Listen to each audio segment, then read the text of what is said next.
इस कार्यक्रम के पुण्यार्चक हैं गुरु भक्त परिवार ब्रह्मचारिणी सप्तम प्रतिमाधारी नीति दीदी, देवर्षि राजर्षि अरिहंत जैन खारघर, श्री नवीन पंकज आयुष निष्ठा जैन अंधेरी, श्री पदम मीना परम सहज जैन पुणे, श्री पदम चंद्र जतन सोनी किशनगढ़, श्री मुकेश ज्योति जैन खारघर।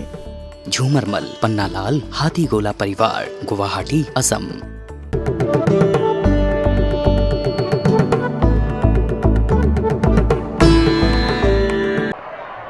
सुश्रद्धा मम ते मते स्मृतिरपि त्वय्यर्चनं चापि ते हस्तावञ्जलये कथा श्रुतिरतः कर्णोक्षिसं प्रेक्षते स्वस्तत्यां व्यसनं शिरोनतिपरं सेवेन्द्रशीयेन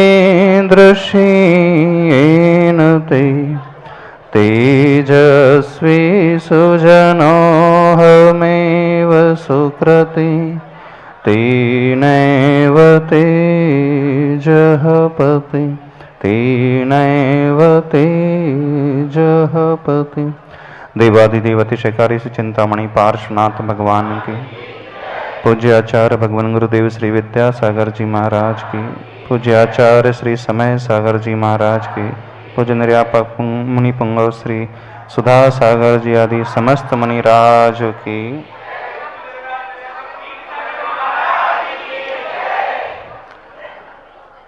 जीवन हमारा कैसा होना चाहिए, जिंदगी हम कैसी बनाएं, इसका चिंतन हर व्यक्ति को करना चाहिए। जिंदगी बहुत खूबसूरत है, बस इसे समझने की जरूरत है। समझो तो भगवान की मूरत है और ना समझो तो शैतान की सूरत है। बात को समझ में आई? हर एक की जिंदगी बड़ी खूबसूरत होती है, लेकिन तब वह खूबसूरत बनती है जब हम इसे समझते हैं। और जो व्यक्ति समझ लेता है उसके लिए ये जिंदगी एक भगवान की मूरत की भांति हो जाती है। भगवान की मूरत अर्थात निर्विकल्प निश्चिंत आनंद में, अपने आप में। बाहर क्या हो रहा है कोई फर्क ही नहीं पड़ता, कोई अंतर नहीं। और प्रायः दुनिया के हर व्यक्ति को बहुत अंतर पड़ता है। अंतर पड़ता है, निमित्तों से हर व्यक्ति बहुत जल्दी प्रभावित हो जाता है। सराउंडिंग उसे जैसी मिलती है उसी के अनुसार वह होता चला जाता है। उसका स्वयं का कंट्रोल अपने भीतर नहीं रह पाता है और इसीलिए वो हमेशा दुखी और परेशान रहता है। हम यहाँ यह समझने की कोशिश कर रहे हैं अपने जीवन को हम आनंदमय कैसे बना पाएं, उस कला को सीखने की कोशिश कर रहे हैं। और यह कला ही सबसे महत्वपूर्ण कला है, सबके लिए होती है। अभी तक आपके सामने जो विषय हमने रखा, कुछ प्रश्नों को उठाया था और सर्वप्रथम पहला प्रश्न था हम अपने आप को जानें, हम स्वयं को पहचानें। स्वयं को जानने का मतलब अपनी क्षमताओं को हम जानने की कोशिश करें। हम क्या हैं, हमारे भीतर कितनी शक्ति मौजूद है, हम क्या कर सकते हैं, दुनिया में हम कहाँ पहुँच सकते हैं, हम जो चाहे वह पा सकते हैं। दुनिया में कुछ भी ऐसा नहीं है जो असंभव है, कुछ भी इम्पॉसिबल नहीं होता है। Even the word impossible says I am possible. Impossible की स्पेलिंग मालूम? IMPOSSIBLE।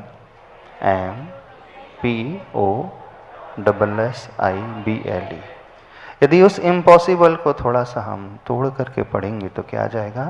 I am पॉसिबल, अर्थात मेरे लिए सब कुछ संभव है, कुछ भी तो असंभव नहीं है। बस यदि ये हमें ज्ञान हो जाए, यदि हम क्षमता को समझना सीख लें, अपनी शक्ति को पहचानना सीख लें, हम क्या हो सकते हैं, क्या पा सकते हैं, तो व्यक्ति की दिशा उसी ओर हो जाती है, उसके कदम उसी ओर बढ़ने लगते हैं। प्राय यह होता है कि व्यक्ति अपने आप को और अपनी क्षमता को ही नहीं पहचान पाता है, दूसरों को देख करके वो भी अपने आप को वैसा ही मान लेता है और वहीं तक सीमित रह जाता है, उससे ऊपर उठ ही नहीं पाता। दूसरे दिन हम अपने आप से कहा था, इस प्रश्न के बाद दूसरा प्रश्न उठाना सीखें, हमें क्या पाना है और क्यों पाना है। जब तक इस क्यों का उत्तर नहीं मिलेगा, हम कितनी भी मेहनत करते चले जाएं, कुछ भी क्यों ना करते चले जाएं, जीवन में हमें कभी संतुष्टि नहीं मिल पाएगी, क्योंकि क्यों के बिना हमारा किया हुआ सब कुछ व्यर्थ चला जाता है। आज अगले कदम की चर्चा करते हैं। किसी को कुछ पूछना तो नहीं है? हाँ हाँ, जल्दी से पूछ लो खड़े होकर के। हाँ, माइक लेकर लो, कॉर्डलेस लेकर के कहना जल्दी से। महाराज जी नमोस्तु। हाँ महाराज जी, मेरा प्रश्न कल से है, कल के प्रवचन में से है, जो आपने कहा था कॉन्फिडेंस और ओवर कॉन्फिडेंस। तो हमारा ये प्रश्न है कि कॉन्फिडेंस और ओवर कॉन्फिडेंस में सूक्ष्म अंतर क्या है, कब हमें समझ में अभी हमने कॉन्फिडेंस का विषय लिया ही नहीं है। कल कहा अभी डिटेल में हम आगे लेंगे इस विषय को। अभी तो इस प्रश्न को थोड़ा सा रखते हैं, आत्मविश्वास और अति आत्मविश्वास में क्या अंतर है, इसको बाद में कर लेंगे अभी। जी। हाँ नमोस्तु महाराज श्री। कल से क्षमताओं पर अपना विषय चल रहा है, उसमें कभी कभी अपन बहुत प्रयास करने के बाद भी अपनी क्षमता विकसित ना हो पाए तो अपन सफल नहीं हो पाते हैं। बहुत तो अच्छा। उसमें ये दो विचार आते हैं, एक तो खुद को रिग्रेट होता है कि हम ये नहीं कर पाए, और आजकल दूसरा चल रहा है कि लोग क्या कहेंगे। अच्छा, इतने दिन से हम मेहनत कर रहे हैं, फिर भी सफलता नहीं मिल रही, लोग क्या कहेंगे। तो लोग क्या कहेंगे। तो क्या हम दुनिया के लिए कर रहे हैं? नहीं महाराज जी, पर दुनिया में असफलता नाम का कोई शब्द ही नहीं होता है। जब भी हमें ऐसा लगता है कि हम असफल हो रहे हैं, उस असफलता से भी बहुत कुछ हम सीखते हैं। किसी एक बहुत बड़े व्यक्ति ने एक सफल व्यक्ति से पूछा, तुम्हारी सफलता का राज क्या है? तो बोले, उसने कहा कि मेरी सफलता का राज जो है मेरे अनुभव से आया है। बोले, अनुभव तुम्हें कैसे प्राप्त हुए? बोले, अनुभव मुझे प्रयास से प्राप्त हुए। प्रयास करने के बाद क्या मिला? प्रयास करने के बाद मैं जीवन में बहुत असफल हुआ। तो हर असफलता मुझे कुछ ना कुछ सिखा करके गई है। तो जीवन में असफलता नाम का कोई शब्द होता ही नहीं है। जब भी हमें ऐसा लगता है कि हम कहीं फेल हो रहे हैं, तो उसमें से भी हम कुछ ना कुछ सीखते हैं। जब थॉमस एडिसन ने 10,000 बार ट्राई किया था, तब कहीं जाकर के उसने बल्ब का आविष्कार कर पाया था। और जब आविष्कार किया तो उसने कहा कि मैं कभी असफल नहीं हुआ। हर प्रयास के बाद मैंने ये सीखा कि ये गलत रास्ता है, अब आगे से मुझे इस रास्ते पर नहीं कदम बढ़ाना है, एक नए ही रास्ते पे चलना है। तो पहली बात तो अपनी मेंटलिटी को बनाना है। हम सभी लोग, कुछ भी ऐसा नहीं होता है जब हम अनसक्सेसफुल हो जाते हैं, दुनिया की चिंता बिल्कुल नहीं करना। और दूसरी बात जो रही है कि प्रयास करने के बाद भी हमें सफलता नहीं मिलती है, तो उसके पीछे भी कुछ कारण है। आज उन्हीं कारणों की चर्चा हमें करना है। तो अगला प्रश्न जो श्लोक में उठाया था, को हम किद्रक गुणः क्वत्य किम प्राप्य किम निमित्त कहा। किद्रक गुणः अर्थात हमारे गुण कौन कौन से हैं, हम उसे समझने की कोशिश करें। जब तक हम यह नहीं समझेंगे कि हमारी क्वालिटीज कौन कौन सी है और हमारी कमियां कौन कौन सी हैं, तब तक हम आगे भी सफल हो ही नहीं पाएंगे पूर्ण रूप से। जो हम चाहते हैं उसे हम प्राप्त नहीं कर पाएंगे। तो इसे हम जानने की कोशिश करें, हमारे वीकनेसेस कौन कौन सी है। कितने लोग अपने वीकनेसेस की ओर ध्यान देते हैं, अपनी कमजोरी को जानते हैं, अपनी कमजोरी को पहचानते हैं। पहले हमें कमजोरी के ऊपर ओवरकम करना सीखना चाहिए, उसे जीतना सीखना चाहिए। पूज्य वसुधा साहब महाराज जी हमेशा एक उदाहरण देते हैं, आप लोगों ने भी कई बार सुना होगा। जब आप रसोई घर में दाल बीनते हैं, चावल बीनते हैं, गेहूं बीनते हैं, तो क्या बीनते हो? चावल बीनते हो। चावल तो शायद ही कोई महिला बीनती है, बीनती कोई महिला?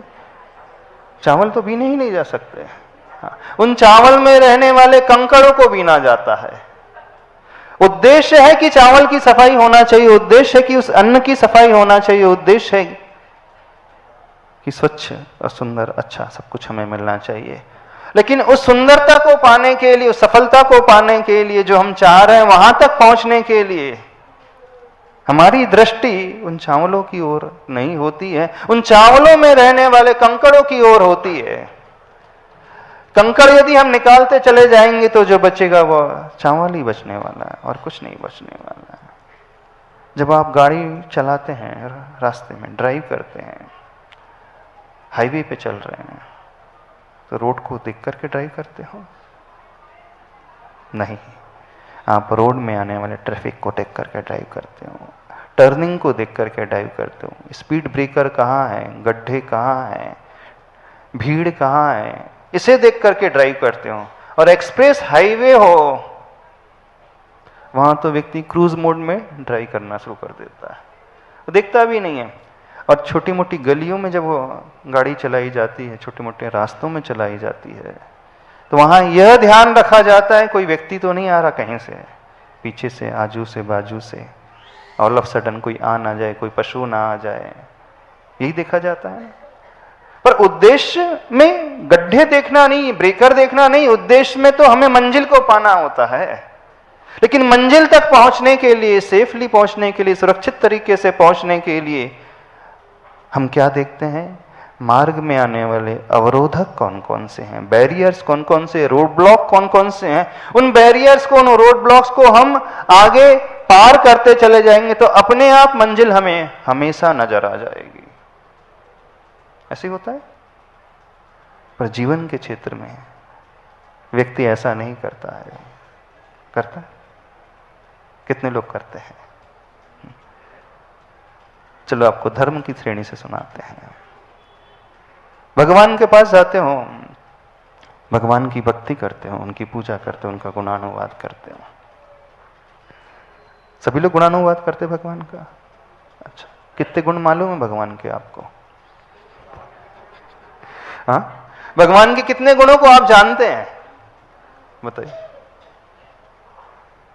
कितने गुण हैं? अच्छा, हमारे प्रभु में कितने गुण होते हैं बता सकते हैं? अनंत गुण। चलो 108 गुण के नाम बताना हमें, अनंत छोड़ दो। हाँ, 108 गुणों के नाम बताना। कौन बताएगा? कौन बताएगा? सहस्त्रनाम का तो पाठ करते हो कि नहीं? सहस्त्रनाम का अर्थ क्या होता है? 1008 गुणों से प्रभु की स्तुति करते हो। तो क्या हम गुणों तक आसानी से पहुंच सकते हैं? एक बड़ा आसान तरीका आपको बताते हैं, बड़ा अच्छा तरीका। क्योंकि इतना ज्ञान, इतनी क्षमता, इतनी बुद्धि अपने में नहीं है कि हम अनंत गुणों की, प्रभु की भक्ति करें, अनंत गुणों को हम गाएं, अनंत गुणों तक पहुंच पाए। लेकिन दूसरा तरीका है, हम अपनी कमियों से प्रभु तक बहुत आसानी से पहुंच सकते हैं। अपनी कमियों को बता सकते हो? यदि हम आपसे कहें अपनी कमियों का सहस्त्रनाम स्तोत्र लिखना है, लिख लोगे? लिख लोगे? चलो आज ये उम्र दे देते हैं, 1008 अपनी कमियां लिख करके आना। लिख लोगे? नहीं लिख पाएंगे। नहीं लिख। अच्छा, अपने पड़ोसी की कमी तो निकाल सकते हो?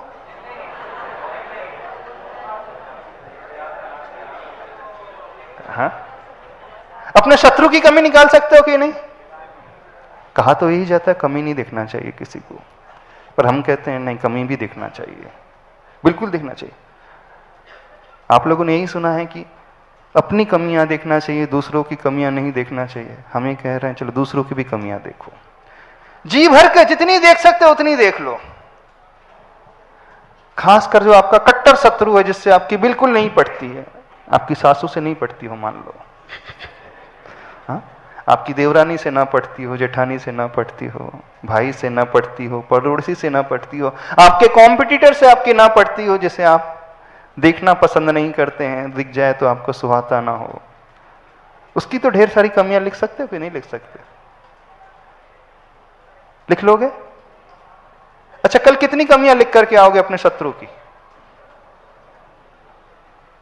नहीं, हम कह रहे हैं लिखो। अरे बोल रहे हैं, हम कर रहे हैं। उससे भी आपका विकास हो जाएगा, उससे भी आपका विकास हो जाएगा। कैसे हो जाएगा? एक बड़ा अच्छा उदाहरण है। एक शराबी था, वो दिन रात शराब में ही डूबा रहता था, और उसके 2 बेटे थे। जो बड़ा बेटा था, अपने पिता को देखकर वह भी शराबी बन गया, और दूसरा बेटा था वो बड़ा धार्मिक बन गया। जब बड़े बेटे से पूछा गया तुम शराबी कैसे बन गए? बोले मैं क्या करता, जिस घर में मैं पैदा हुआ, बचपन से जिसे मैंने देखा, बचपन से जिस संस्कार को मैंने पाया, बचपन से जिसके साथ मैं रहा, मैं यही देखता था। अपने पिता को देख करके मैं ही सीख गया। उसमें कोई बड़ी बात नहीं। जिस माहौल में व्यक्ति रहता है, जिनके साथ उठता बैठता है, वैसे संस्कार तो आसानी से आ ही जाते हैं। लेकिन आश्चर्य की बात दूसरे बेटे को देख करके हुई सबको। दूसरे बेटे से पूछा गया तुम इतने धार्मिक, तुम इतने सात्विक कैसे बन गए? तुमने ये कला कहां से सीख ली? तो जानते हो उसने क्या जवाब दिया? बोले मैंने ये कला अपने पिता से सीखी। तुम्हारे पिता से? हाँ। बोले अपने पिता से सीखी। पर तुम्हारा पिता तो 1 नंबर का बेवड़ा, 1 नंबर का शराबी, बोले दिन रात उसी में डूबा रहता था, तो उससे कहां से सीख ली? बोले जब जब मेरे पिता शराब पी करके आते थे, वो नाली में पड़े रहते थे, उन्हें होश ही नहीं रहता था। कोई कुछ भी कह जाए उसे उन्हें पता ही नहीं चलता था, यहां तक कि वो गटर में पड़े रहते थे, कुत्ता भी आकर के सुसु करके चले जाए तो भी पता नहीं चलता था। जब मैंने अपनी पिता की ये दुर्गति देख ली, ये स्थिति देख ली, तो उसी दिन मैंने ठान लिया कि मुझे ऐसा नहीं बनना है। जो कार्य मेरे पिता कर रहे हैं मुझे वो कार्य नहीं करना है, जैसा वो चल रहे हैं वैसा मुझे नहीं चलना है। मुझे तो अपने आप को कुछ अलग ही बनाना है, मुझे अपने आप को कुछ अलग ही रूप में देखना है। उसने कहां से सीख लिया? किससे सीखा बताओ? पिता से सीखा कि नहीं सीखा? उसने दुर्गुण से, अवगुण से ही सीखा कि नहीं? और वो सीखना ज्यादा आसान था कि कठिन था? अच्छा, आसान। अच्छा, आप लोगों की क्वालिटीज बता सकते हो आप क्या क्या है? कौन बताएगा? बताओगे खड़े होकर? क्या क्या क्वालिटीज है? कौन कौन से गुण तुम्हारे भीतर है? आपकी डेयरिंग देखना चाहते हैं। इसमें क्या डेयरिंग नहीं लगती, अपनी प्रशंसा तो कोई भी कर लेगा। महाराज जी, कोई भी गलत बात पसंद नहीं आती है। अच्छा, गलत बात पसंद नहीं आती। और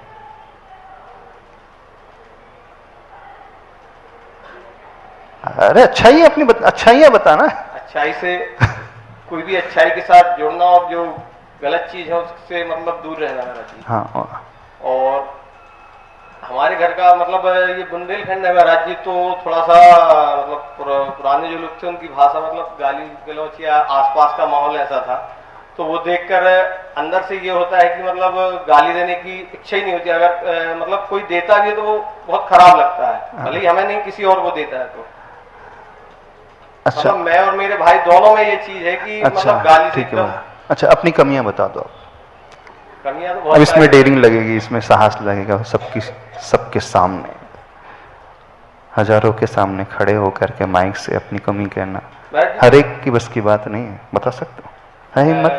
किसी भी कार्य को करने से पहले उसके ऊपर ध्यान तो देते हैं, लेकिन उसकी जो नेगेटिव चीज है उसको भी अपने दिमाग में ले आते हैं, और मतलब महाराज जी कई बार नहीं कर पाते हैं। अच्छा, गुस्सा आता है? जी महाराज, बहुत ज्यादा गुस्सा आता है। लालची हो?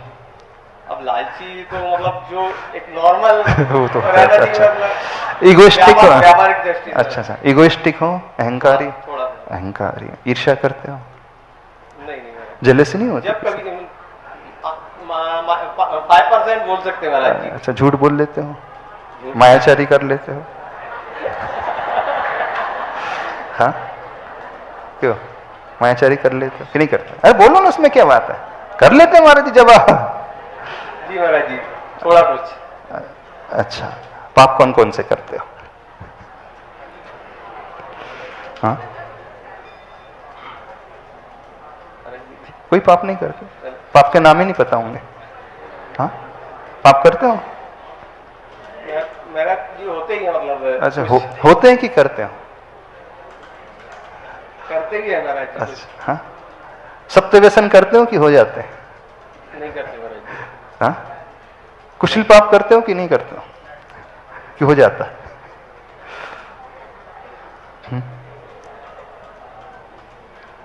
पता ना,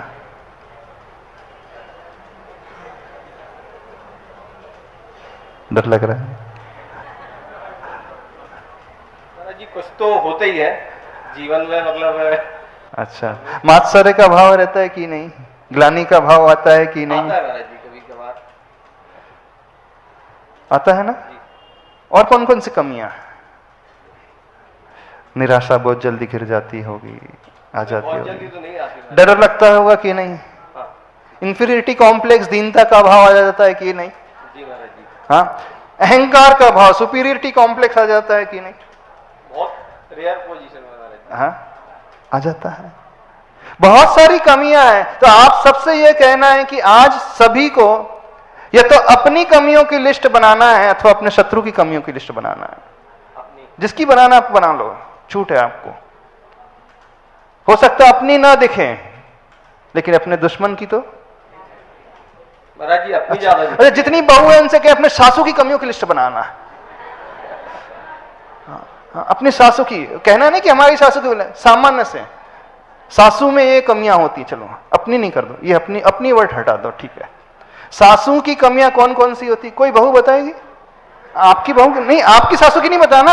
आप तो बहुत समझदार, बहुत विद्वान, बहुत कुलीन, बहुत शालीन, बहुत अच्छे हैं। हम तो यही मान रहे हैं, दमों वाली जितनी बहुएं हैं बहुत अच्छी, सती सावित्री की भांति, सीता की भांति, मंदोदरी की भांति। अब तो ठीक है कि नहीं? ये कह लो, चेलना की भांति, अंजना की भांति, मनोवती की भांति, द्रौपदी की भांति, सीता की भांति, और नहीं है तो क्या शूर्पणखा की भांति है? अरे ये तो है सकते नहीं। तो आप तो यही मान करके चलना, और हम भी यही मान रहे हैं कि आप तो उन शीलवती नारियों में आती हैं, ठीक है ना? आते हैं कि नहीं? तो सासों की कमी बता सकते हैं आप अपने लिए नहीं। अच्छा, अपनी बहू की कमी बता सकते हैं, चलो ठीक है, बहू से बहू की कमी निकलो। अब तो बता सकते हो कि नहीं बता सकते?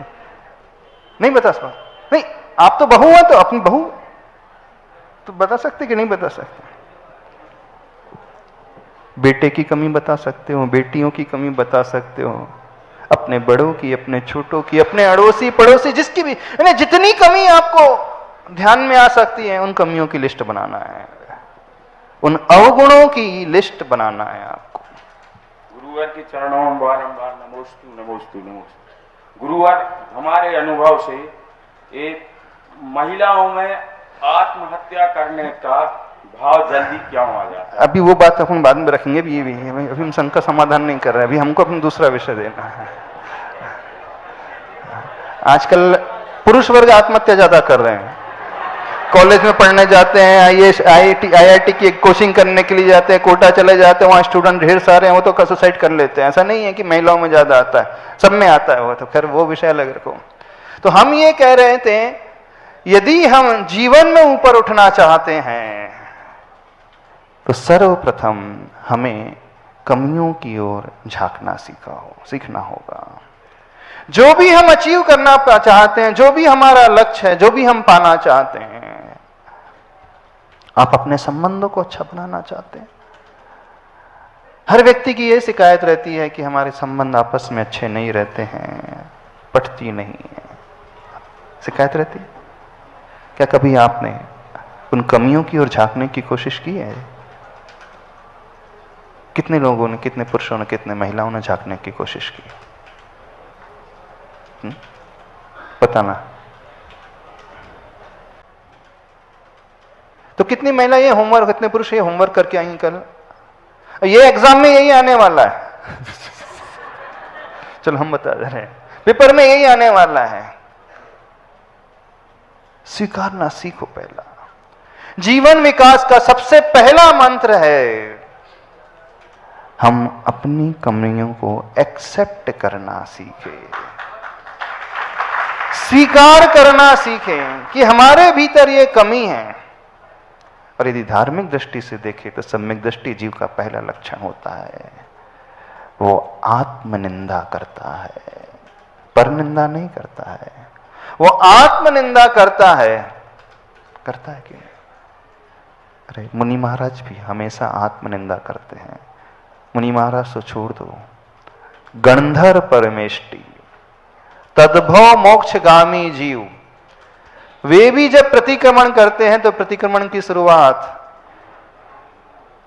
पापिष्ठेन दुरात्मना जड़दिया माया विना लोभिना राग द्वेष मली मसेन मनसा, ये होता है।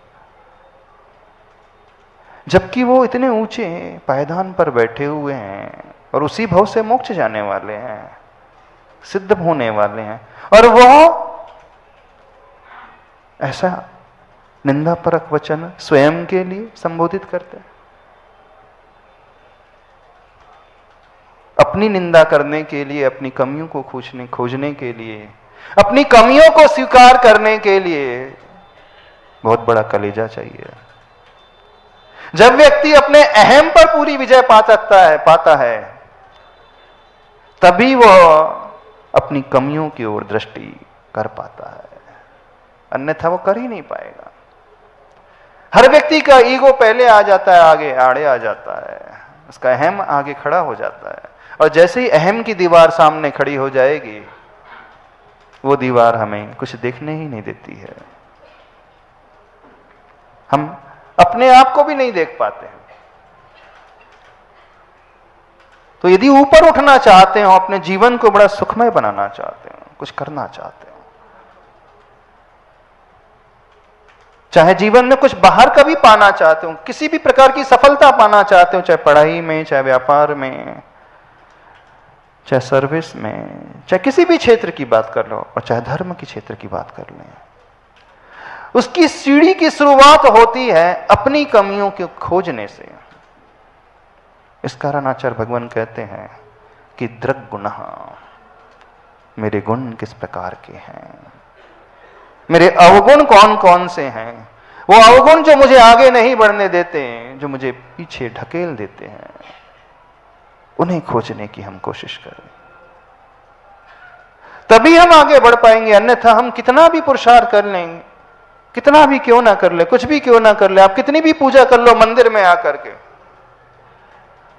कोई ज्यादा अंतर नहीं आने वाला। प्रभु की पूजा दो तरीके से होती है, एक तो उनके गुणों को गा करके, अथवा आत्मनिंदा से। जितनी हम आत्मनिंदा करेंगे, जितनी हम अपने आप को धिक्कारेंगे, अपनी कमियों को खोजेंगे और अपनी कमियों को खोज करके उसे स्वीकारने की कोशिश करेंगे, बिल्कुल वहीं से विकास शुरू हो जाएगा।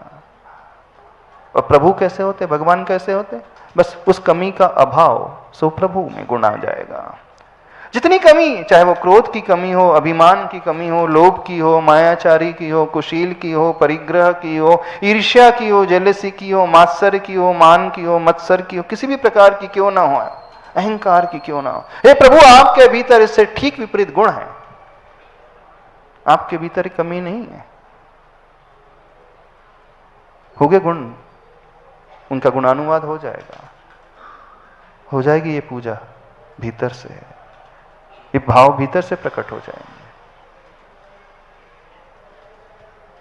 अब लौकिक क्षेत्र में यदि हम आगे बढ़ना चाहते हैं, आप बिजनेस करना चाहते हो, स्टडी करना चाहते हो, तो उस क्षेत्र में भी वहीं से प्रगति शुरू होगी जब अपने वीकनेसेस को पहले खोजने की कोशिश करेंगे। किसी ने प्रश्न किया, बहुत प्रयास करने के पश्चात भी सफलता नहीं मिलती है, क्यों नहीं मिलती? क्यों नहीं मिली? क्या कारण था? मेहनत तो बहुत की, दिन रात एक कर दी मेहनत में। हाँ, दिन रात एक किए हमने मेहनत करने में, उसमें कोई संदेह नहीं है, लेकिन उस मेहनत में भी कहीं ना कहीं छोटा सा छिद्र रह गया है।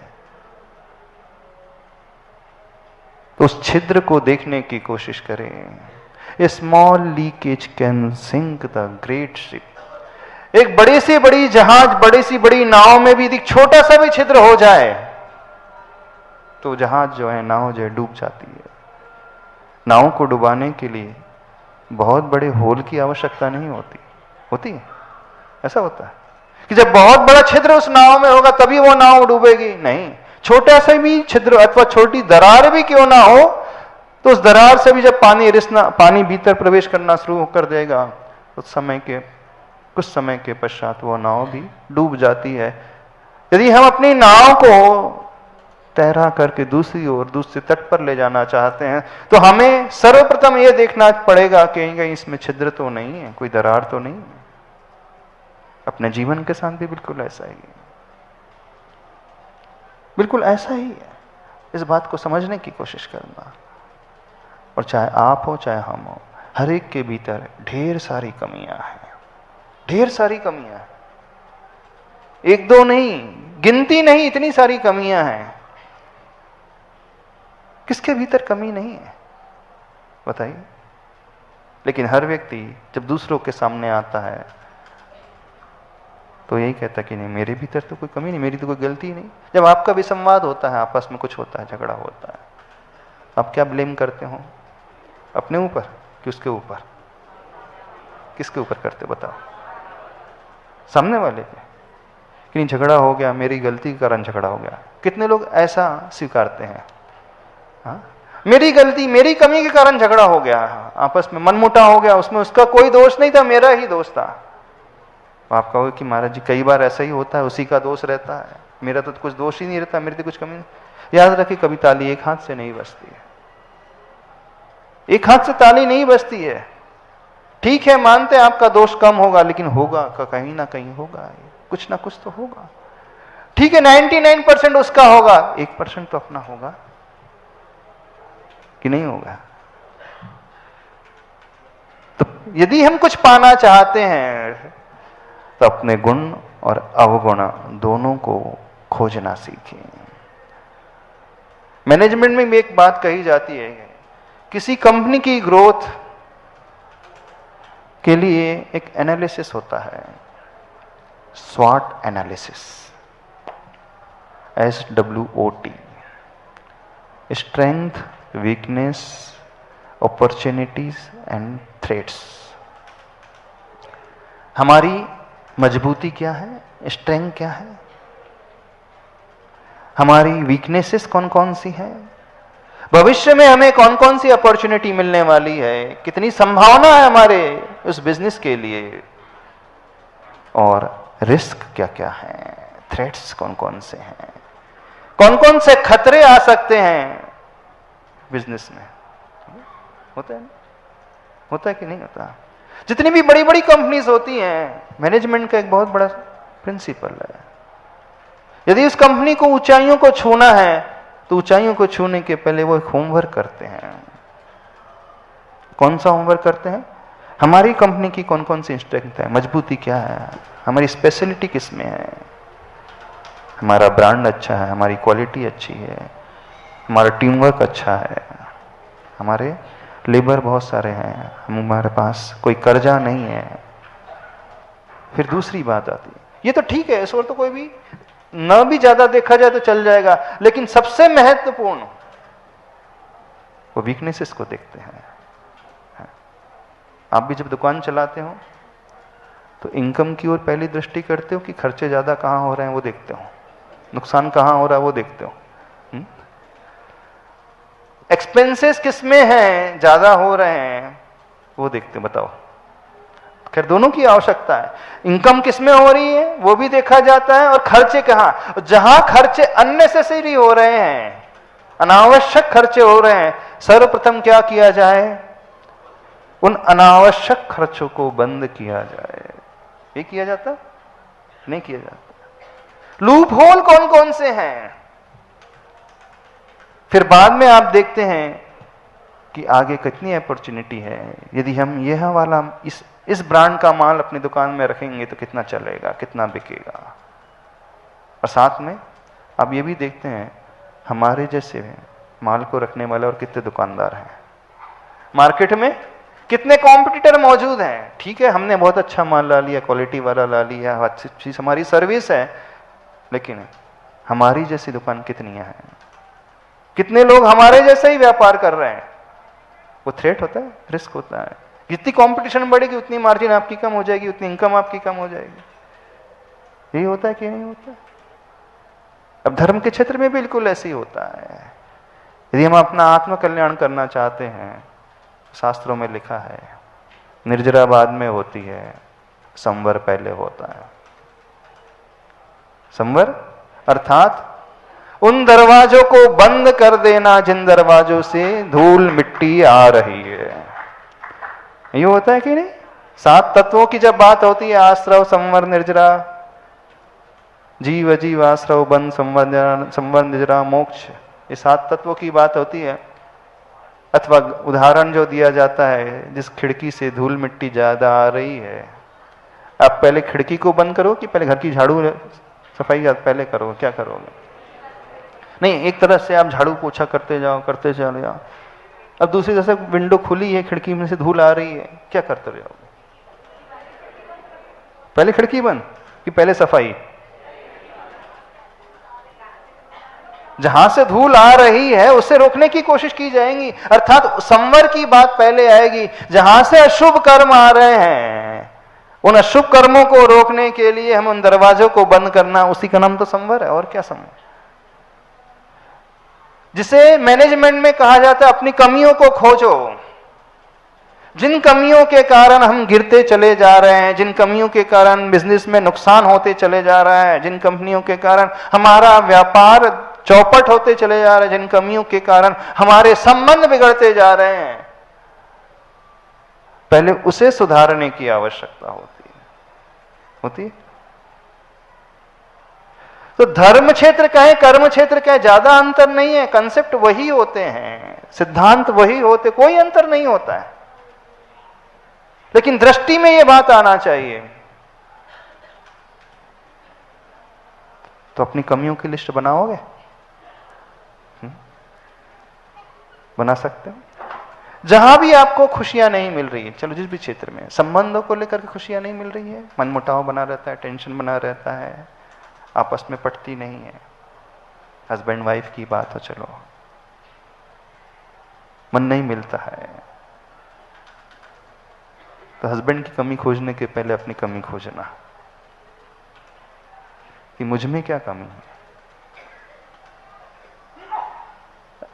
पढ़ाई की बात है, आप बहुत मेहनत कर रहे हो, रिजल्ट वैसा नहीं आ रहा है जैसा आना चाहिए। तो जिस ढंग से मुझे पढ़ना चाहिए, क्या मैं उस ढंग से पढ़ रहा हूं? ठीक है, समय तो दे रहा हूं, नो डाउट, 8 घंटे दे रहा हूं, लेकिन एक बात होती है समय देना और एक बात होती है क्वालिटी वाला समय देना। क्वालिटी वाला समय मीन्स रिजल्ट ओरिएंटेड, जिसमें नेट रिजल्ट निकल करके आए, प्रोडक्शन हो, वो समय सही माना जाता है। तो सबसे पहले उस कमी को दूर करने का पुरुषार्थ होना चाहिए। कमी को पहले खोजना, फिर अगला स्टेप, अगला कदम, खोज तो मैंने लिया, अब क्या करना चाहिए? गाड़ी पंक्चर हो गई तो क्या करना चाहिए? पहले पंक्चर दूर करना चाहिए। हवा कम है टायर में तो क्या करना चाहिए? हवा भराना चाहिए। पेट्रोल टैंक लीकेज है तो क्या करना चाहिए? उसको लीकेज ठीक करना चाहिए। सीधा सा प्रिंसिपल है, उसमें कोई बड़ी विशेष बात है ही नहीं। वो जीवन के साथ भी है। बताइए कितने लोग अपनी लाइफ को इस एंगल से देखने की कोशिश करते हैं? कितने लोगों ने इस एंगल से अध्ययन करने का पुरुषार्थ किया अभी तक अपने जीवन को। अब इसमें कोई शास्त्र की आवश्यकता नहीं है, आपको कोई समय सार नहीं पढ़ना पड़ेगा कि अपनी कमियां कौन कौन सी खोजने के लिए कि तत्वार सूत्र पढ़ना पड़ेगा कौन कौन सी कमियां होती हैं, क्रोध, लोभ, मान, माया, हास्य, रति, अरति, शोक, भय, जुगुप्सा, स्त्रीवेद, पुरुषवेद, नपुंसकवेद, हाँ इतनी कमी। फिर अनंतानुबंधी कसाय, फिर अप्रत्याख्यान कसाय, फिर प्रत्याख्यानावरण कसाय, फिर संजलन कसाय। 25 कसाय होती तो 25 कसाय में फिर हम हैं। फिर इसके असंख्यात भेद, असंख्यात लोक प्रमाण भेद हो जाएंगे, उसकी जितनी डिग्री होगी उतनी होगी। इतना कहने के लिए 16 कसाय, कहने के लिए 25 कसाय। वो तो एक स्टैंडर्ड फिक्स कर दिया गया है। अब अपने भीतर हमें स्वयं खोजना पड़ेगा, और यह तब संभव होगा जब सवेरे से लेकर शाम तक हम अपने व्यवहार का अध्ययन करेंगे। पहले दिन आपको एक होमवर्क दिया था, याद है? कौन सा होमवर्क दिया था? सोने के पूर्व 5 मिनट का समय निकाल करके आत्मचिंतन करना दिया था। कितने लोग कर रहे हैं? महाराज जी पहले दिन तो किया था, अब तो दूसरे दिन तो दिया ही नहीं था आपने। दूसरे दिन दूसरा था तो पहले दिन वाला चला गया। कितने लोग एक ही दिन भोजन करते हैं? 3 दिन पहले भोजन तो कर लिया था, अब तो हो गया ना। 3 दिन पहले भोजन किया था ना, कल भी किया था। नहीं महाराज जी भोजन तो दिन में 4 बार 6 बार जब इच्छा हो जाए तब पी लेते हैं, खा लेते हैं। उसमें थोड़ी ऐसा कोई कंस्टेंट रहता है कि इतने बार ही करना चाहिए। जब इच्छा होती तभी खाते हो कि नहीं? जब भूख लगी तब खा लेते हो, जब प्यास लगी तब पानी पी लेते हो, कोई भी कोल्ड ड्रिंक्स पी लेते हो, जब भी कुछ इच्छा होती है खाने पीने की तुरंत खा लेते हैं। करते हो कि नहीं करते? जब आपके शरीर के लिए भोजन की आवश्यकता, पेय पदार्थ की आवश्यकता होती है तो आप खाते पीते हो, टाइम भी नहीं देखते। अच्छा जब प्यास लगती हो रात के 12 बजे 1 बजे हो तो पानी पी लेते हो कि नहीं? हाँ, कंठ सूख रहा हो मान लीजिए, एकदम बहुत जोर से प्यास लग रही हो, पी लेते हो कि नहीं? कई लोग पी लेते होंगे, रात को 12 बजे भी पी लेते हैं। बोले क्यों? अब बहुत ज्यादा प्यास लग रही थी, उस समय थोड़ी ध्यान आता तो पी लेते हैं। लेकिन कुछ लोग नहीं पीते हैं। वो क्यों नहीं पीते? उन्होंने नियम ले लिया है, उन्होंने संकल्प ग्रहण कर लिया, उन्होंने त्याग कर दिया। यानी आपने एक संकल्प अपने जीवन में लिया है कि एटलीस्ट उतने समय तक तो रात्रि के समय में भोजन नहीं करूंगा अथवा नहीं करूंगी, पानी नहीं पीऊंगी। भले ही शरीर में प्यास लग रही है, भूख लग रही है, भले ही शरीर में प्रतिकूलताएं हैं, फिर भी सहन कर लेंगे। यही नियम है ना। ठीक ऐसे ही तो अपने व्यवहार के साथ है, अपने जीवन के साथ है। भले ही हमारे लिए प्रतिकूलता हो गई है, उसके व्यवहार से हमारे मन को थोड़ी सी ठेस लग गई है, हमारे मन के प्रतिकूल उसने व्यवहार कर लिया, मन के प्रतिकूल उसने कुछ बोल दिया, जो हम चाहते थे उसने वैसा नहीं किया। ठीक है भाई, रात्रि में आपको प्यास लगने के पश्चात भी आपने पानी नहीं किया, पानी नहीं पिया, 12 घंटे तक संयम रखा। ऐसे ही तो मन का भी संयम है। अब मन में अच्छा नहीं लग रहा है, हम चाहते हैं कि उसके 2-4 छप्पड़ जड़ दें, चाहते हैं उसको वैसा ही सुना दें, लेकिन नहीं, इच्छा हो रही है सुनाने की, नहीं सुनाएंगे, क्योंकि हमारा संकल्प है हमें अच्छे से रहना है। एटलीस्ट 6 घंटे तक तो हम नहीं सुनाएंगे। बस हो गया, यहीं से विकास शुरू हो गया। नहीं शुरू हो गया? हुआ कि नहीं बताओ? हाँ, शरीर का तो दिखता है, बाहरी द्रव्य का तो दिखता है, लेकिन आंतरिक मन का तो, परिणामों का तो, भाव का तो कुछ नजर ही नहीं आता है। आता है नजर? कुछ भी नजर नहीं आता है। व्यक्ति इसी में उलझ करके रह जाता है।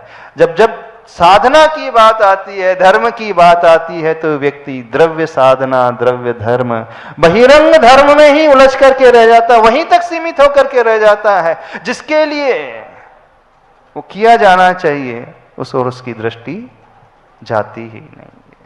ठीक ऐसे ही व्यापार के साथ है। अब यह सूत्र जो है, इस प्रिंसिपल को हर जगह लगाना। प्रिंसिपल दुनिया में एक ही प्रकार के रहेंगे, सिर्फ क्षेत्र अकेले बदलेंगे, इससे ज्यादा कुछ नहीं होगा। जो नियम आपके धर्म के हैं वही नियम आपके कर्म क्षेत्र के भी रहते हैं, कोई ज्यादा अंतर नहीं होता है। होता है अंतर। जिसे शास्त्रों में संवर का नाम दिया, अब हम अपने जीवन शैली में उसको क्या नाम दे देंगे? अब आपके बिजनेस में क्या नाम दिया जाएगा? कॉस्ट कटिंग करना है। बड़ी बड़ी कंपनीज क्या करती हैं? जो ले ऑफ कर लेती हैं, मास ले ऑफ कर लेती है, बहुत सारे एम्प्लॉइज को अपनी कंपनी से बाहर निकाल देती हैं, उनकी नौकरी छीन लेती हैं, फायर कर देती हैं। हजारों की संख्या में, जैसे है ना कई बड़ी कंपनियां, अमेजन है, फेसबुक है, माइक्रोसॉफ्ट है, आज वर्तमान में इन कंपनियों ने भी हजारों अपने एम्प्लॉय को एक साथ निकाल दिया। क्यों निकाल दिया? बोले अननेसेसरी जो कॉस्ट बर्डन हो रहा था, अननेसेसरी जो खर्चा हो रहा था, पहले उसमें कंट्रोल करना हमें, तो तभी हमारा जो है बैलेंस शीट का ग्राफ जो है वो अच्छा नजर आएगा। तो सबसे पहला कार्य जो हर क्षेत्र में किया जाता है, फिजूल खर्ची बंद कर रहा हूं। घर में भी कई होता है, जब इनकम कम होने लगती है तो आप क्या करते हो? जो लेविश लाइफ जीने के लिए फिजूल खर्ची होती है, पहले उस पर कॉस्ट कटिंग की जाती है। 5 स्टार होटल में नहीं जाना है, एयर कंडीशन में नहीं बैठना है, ठीक है, टैक्सी से ट्रेवल नहीं करना है, सरकारी बस से ट्रेवल कर लेंगे। अब कौन टैक्सी बुलाए, उसमें ज्यादा खर्चा होता है। अथवा एयर कंडीशन टिकट नहीं लेना है, 3 टियर की स्लीपर की टिकट में यात्रा कर लेंगे। ऐसे होता है कि नहीं होता? आप बिजनेस क्लास में ना करके फिर इकोनॉमिक क्लास में यात्रा करने लगोगे। ट्रेन तो वही है, फ्लाइट तो वही है, लेकिन अब हमारा खर्चा जो ज्यादा हो रहा है और इनकम कम हो रही है, तो अपने आप को बैलेंस करने के लिए सबसे पहला जो कदम उठाया जाता है, अननेसेसरी खर्च जो होता है, फिजूल खर्च जो है, उसे बंद किया जाता है, उसे रोका जाता है। लाइफ के साथ भी बिल्कुल ऐसा ही है और स्टडी के साथ भी बिल्कुल ऐसा ही है। अब आप स्टडी कर रहे हो, देखने की कोशिश करना हमारा टाइम वेस्ट ज्यादा कहाँ हो रहा है, डिस्ट्रैक्शन किससे हो रहा है। तो मोबाइल से बहुत ज्यादा डिस्ट्रैक्शन होता है, तो पहले मोबाइल के टाइम को हम बचाएंगे। हो गया, मोबाइल के टाइम को बचा लिया। जो टाइम वेस्ट हो रहा था, और मात्र टाइम वेस्ट नहीं हो रहा था, उसके कारण जो हमारा माइंडसेट बन रहा था, वो माइंडसेट बहुत समय के लिए उसी हैंग में रहता था, उसी रेंज में रहता था। हम वही सोचते रहते थे। तो आधा घंटा 1 घंटा आपने मोबाइल यूज किया, मात्र 1 घंटे वेस्ट नहीं हुआ। उस 1 घंटे का जो प्रभाव रहा, 3 घंटे तक मस्तिष्क में बना रहा, 3 घंटे वो भी चले गए। तो नेट जो गया था 4 घंटे, यूज तो 1 घंटे मोबाइल किया था, लेकिन नेट जो आउटपुट लॉस जो हो रहा था 4 घंटे का हो रहा था। तो आपने 1 घंटे की टाइम कटिंग नहीं की, बल्कि 4 घंटे की अपनी सेविंग कर ली। बात समझ में आ रही, नहीं समझ में आ रही हमारी? जब आपका आपस में झगड़ा हो गया, आपने 4 बातें सुना दी, 4 बातें सुनाने में कितना टाइम लगा आपको? हस्बैंड को अथवा सासू को अथवा बहू को 4 बातें सुना दी, कितना टाइम लगा? 4 बातें, 4 गाली सुनाने में कितना टाइम लगता? पूछ रहे हैं। जब सासू को सॉरी बहू को, किसको सुनाते? सासू को सुनाते, बहू को सुनाते हो? किसको सुनाते हो? नहीं सुनाते, बोले किसी को नहीं सुनाते, किसी ना किसी को तो सुनाते होंगे। जब अपनी भड़ास आप किसी पर निकालते हो, चलो ऐसे ठीक है, बड़ों पे नहीं, छोटों पे तो निकाल ही देते होंगे, लेकिन बड़ों पे नहीं निकाल पाता व्यक्ति। तो बोले हस्बैंड वाइफ पे निकालता है, वाइफ बच्चों पे निकालती है, बच्चे खिलौने पे निकालते हैं। क्या है, साइकिल कैसे चलता है? हस्बैंड ऑफिस से आया, वहां पे उसका दिमाग खराब हो गया, तो सीधे चिल्लाया, पति ने चिल्लाना शुरू कर दिया। अब पत्नी बोली क्या बेमौसम बारिश क्यों हो रही थी? उसने ली बच्चे को 2-4 जड़ दिया, अपना गुस्सा वहां निकाला। बच्चा बोला आज क्या हो गया? तो उसने लिए खिलौने को पटकना शुरू कर दिया। सब अपने से छोटों पर अपनी भड़ास निकालते हैं। यही होता है कि नहीं? अध्यक्ष जी बोल रहे बिल्कुल ऐसे ही होता है हमारा। तो 4 मिनट के लिए अथवा 2 मिनट के लिए, 5 मिनट के लिए आपने भड़ास निकाल ली, ठीक है। क्या सिर्फ 5 ही मिनट आपका वेस्ट हुआ? आपकी शांति सिर्फ 5 मिनट के लिए खोई? उसका आफ्टर इफेक्ट कितने समय तक रहता है? कितने दिन तक रहता है? कितने महीनों तक रहता है? कितने वर्षों तक रहता है? अथवा कितने भवों तक रहता है? कितने समय तक रहता है? बताना हमें। कुछ समझ रहे हो, नहीं समझ रहे हो? आपने 1 घंटा मोबाइल में दिया, उसका इफेक्ट, आफ्टर इफेक्ट कितने समय तक रहता है? आपने फिजूल में खर्चा किया, उसका आफ्टर इफेक्ट कितने समय तक रहता है? आपकी इच्छा, आपके मन में इच्छा हुई आज पी लेना चाहिए, गुटखा खा लेना चाहिए, उसका आफ्टर इफेक्ट कितने समय तक रहता है? कैंसर हो जाता है। आपके मन में इच्छा हुई इससे पड़ोसी से लड़ाई कर लेना चाहिए, लड़ाई एक बार की, लेकिन उसका इफेक्ट आफ्टर इफेक्ट कितने समय तक रहता है?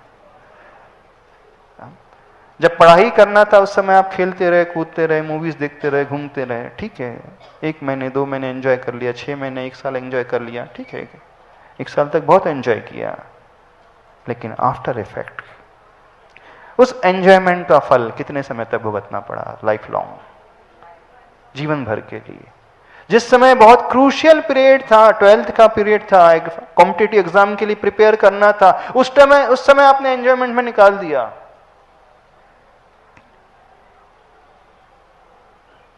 जब भी व्यक्ति कोई पाप करता है, पाप करने में कितना वक्त लगता है? कितना समय लगता? क्षण भर, 2 मिनट, 5 मिनट, 10 मिनट, 1 घंटा। उसका आफ्टर इफेक्ट कितने समय तक रहता है?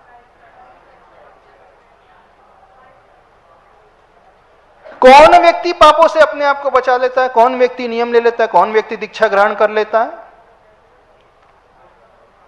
जो आफ्टर इफेक्ट्स को पहले सोचता है, मेरे इस कृत्य का फल क्या होगा, मेरे इस कार्य का फल कैसा होगा, कितना मुझे भुगतना पड़ेगा, कब तक मुझे भुगतना पड़ेगा, किस प्रकार से मुझे भुगतना पड़ेगा।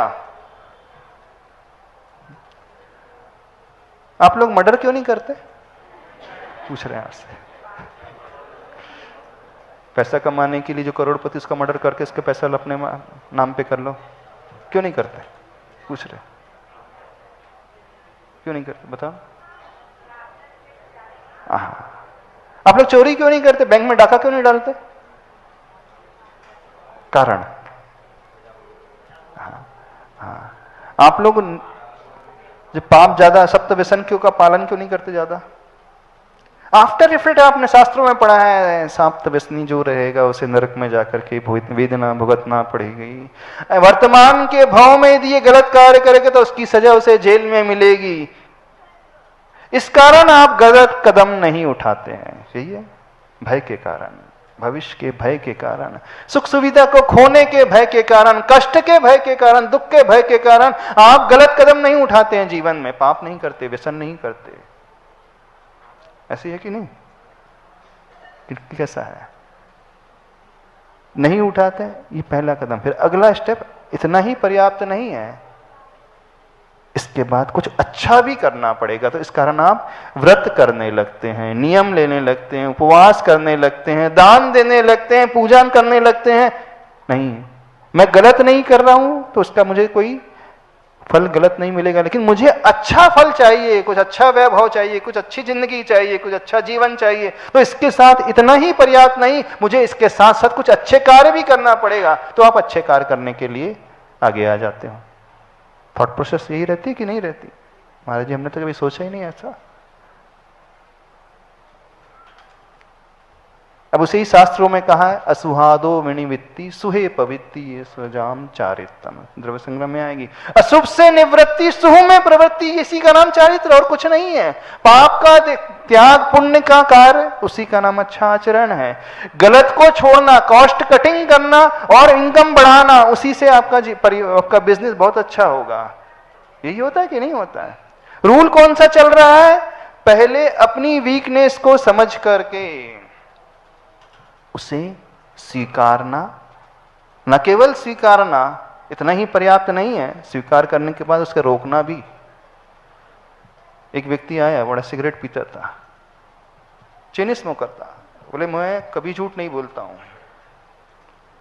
मैं सब कुछ स्वीकार कर लेता हूं, सिगरेट नहीं पीना चाहिए, लेकिन मैं हमेशा पीते ही रहता हूं।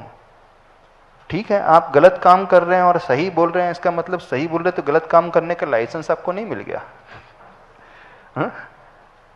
सही बोल रहे हैं ये अच्छी बात है आपकी, लेकिन इसका अर्थ ये लाइसेंस नहीं मिल गया कि आप सही बोल रहे हैं तो आपको गलत काम करने का लाइसेंस मिल जाएगा, परमिशन मिल जाएगी। ठीक है, आपने एक कदम बहुत छोटा है कि आपने स्वीकार कर लिया कि मैं गलत कर रहा हूं, लेकिन इतना ही पर्याप्त नहीं है। स्वीकार करने के पश्चात आपको अगला कदम भी उठाना पड़ेगा, उसे रोकना पड़ेगा। आपने स्वीकार कर लिया कि मेरी कमी, मुझे गुस्सा बहुत आता है, तब क्या करूं? आपकी कमी है कि मुझे ईर्ष्या बहुत हो जाती है, क्या करूं? इतना ही पर्याप्त नहीं है। आपने जान लिया बिजनेस में फिजूल खर्ची बहुत हो रही है, ठीक है, आपको पता लग गया, ज्ञान हो गया, लेकिन इतना ही पर्याप्त नहीं है। अगला कदम अब उसे रोकना है। जीवन के साथ भी बिल्कुल ऐसा ही है। यदि हम जीवन को बड़ा आनंद में अच्छा बनाना चाहते हैं तो आज का होमवर्क क्या है? करके आना है, अपनी कमियों का सहस्रनाम लिख करके आना है। वो नहीं है तो अपने शत्रु की कमियों का सहस्रनाम लिख करके आना है। कैसे हो जाएगा? 25 कथाएं हैं, फिर उसे आप परोक्ष में करते हो, प्रत्यक्ष में करते हो, अच्छे मन से करते हो, बुरे मन से करते हो, इसकी इंटेंसिटी 1%, 2%, 88, 99, 100%, कितनी इंटेंसिटी हो रही है।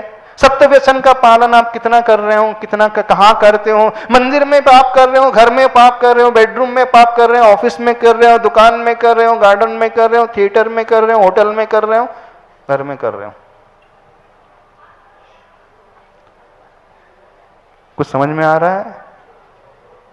आसान नहीं है अपनी कमियों को लिखना, लेकिन रास्ता यहीं से शुरू होता है। तो जीवन में विकास करने का मंत्र, पहला कदम अपनी कमियों को स्वीकारना, दूसरा कदम उसको रोकने के लिए हमारे पास कौन से मेजर हैं उसे अपनाना। आज समय हो गया है, इतना ही रखें।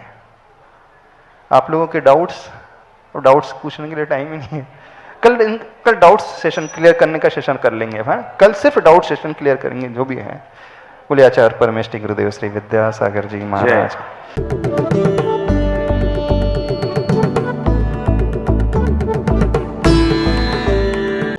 इस कार्यक्रम के पुण्यार्चक थे गुरु भक्त परिवार ब्रह्मचारिणी सप्तम प्रतिमाधारी नीति दीदी, देवर्षि राजर्षि अरिहंत जैन खारघर, श्री नवीन पंकज आयुष, निष्ठा जैन अंधेरी, श्री पदम मीना परम सहज जैन पुणे, श्री पदम चंद्र जतन सोनी किशनगढ़, श्री मुकेश ज्योति जैन खारघर। झूमरमल पन्नालाल हाथीगोला परिवार गुवाहाटी असम।